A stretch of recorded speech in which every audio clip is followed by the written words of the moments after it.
baril, may hawak ako ng panulat, pero mas nakamamatay ang salita kaysa bala na tumataktak. Bawat linya, operasyon, bawat saknong mapa ng digmaan ng Makata ay sundalo na walang kailangan ng armas para manalo. Pinag-aralan ko ang sakit, ginawang tinta.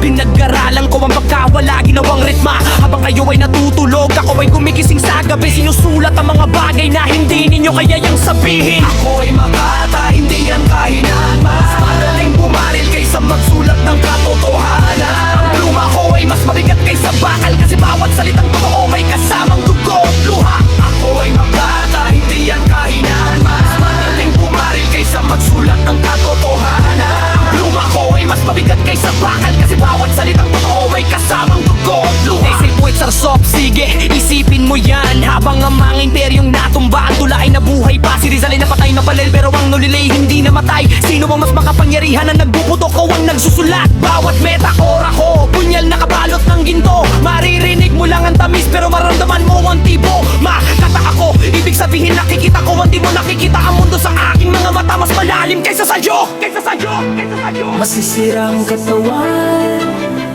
mababago ang mundo, pero ang salitang totoo walang makakabura.